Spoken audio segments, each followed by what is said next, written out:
on en a soupé leur soumission. J'ai choisi l'insoumission, pas la soumission. Donc on va leur imposer, d'une façon très claire, une candidature qui soit une candidature de rupture. Nous, on pense que les électeurs de gauche ont le droit d'avoir un bulletin de vote qui soit un bulletin de rupture avec les politiques antisociales, anti-écologiques qui sont menées aujourd'hui. Eux, ils peuvent se coucher devant le patronat, nous on les combattra. Bonjour, je fais cette vidéo pour vous résumer et vous expliquer la démarche que j'ai eue en écrivant une lettre ouverte à Monsieur Provençat, le député, depuis le 7 juillet, le député de la deuxième circonscription du Lot. Il se trouve qu'il a pris des engagements devant les électeurs au mois de juin. Et dans ces engagements, il y avait le programme du NFP, à savoir l'abrogation de la réforme des retraites, et surtout le retour à la retraite à 60 ans.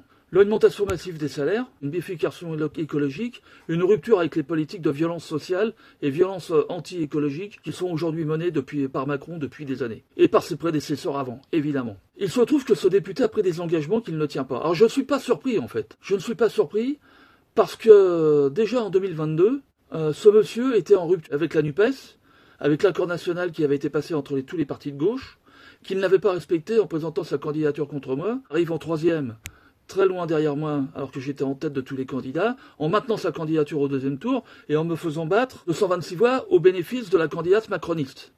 Il portait donc déjà la responsabilité de la mise en place d'une politique macroniste. Au mois de juin, avec 10 000 électeurs de plus sur la Circo, il perd quand même 4 000 voix sur l'ensemble des voix de la gauche, ce qui est quand même une sacrée réussite. Pour rassembler, on fait mieux. Ce qui est important dans l'affaire, c'est l'intérêt des gens.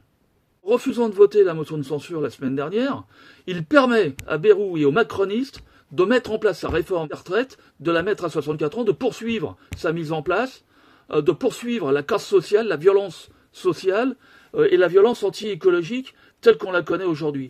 Et il empêche à nouveau la mise en place d'une 6e République qu'on appelle de nos voeux pour régénérer un peu la démocratie dans ce pays. En ne respectant pas ces engagements, c'est une véritable trahison qui s'opère.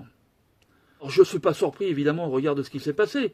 Mais par contre, les électeurs doivent quand même avoir l'impression d'être un peu cocus, quand même. Comment le dire Nous, on offrira très clairement aux électeurs le choix d'un bulletin de vote qui soit en rupture avec les politiques qui existent aujourd'hui et qui soit véritablement de gauche.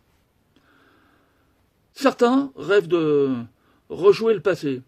Mon ennemi, c'est la finance, qu'il disait. Le lendemain, il se couchait devant les financiers. C'est une longue histoire que l'histoire des rapports de force entre les deux gauches, entre la gauche radicale, la gauche de combat, et la gauche réformiste, la gauche de soumission.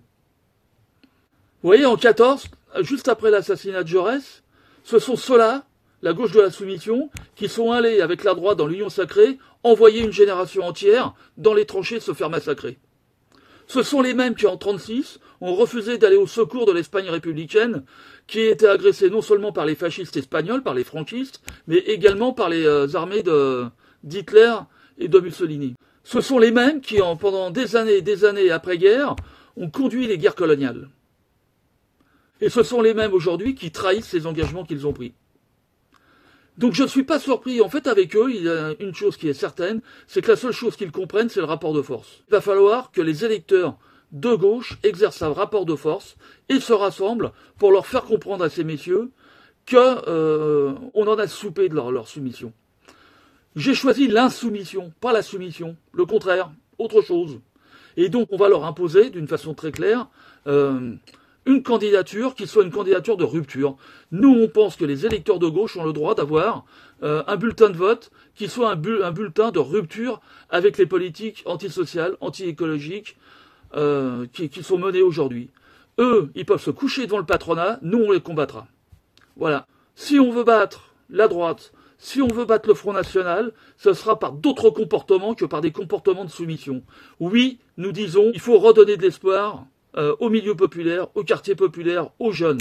Il faut que les jeunes aillent voter, que les milieux populaires aillent voter, et pour ça, il faut qu'on arrête de les prendre pour des imbéciles et qu'on arrête de faire le contraire de ce qu'on a dit. Oui, il faut tenir devant les électeurs les engagements que nous avons pris au moment des élections.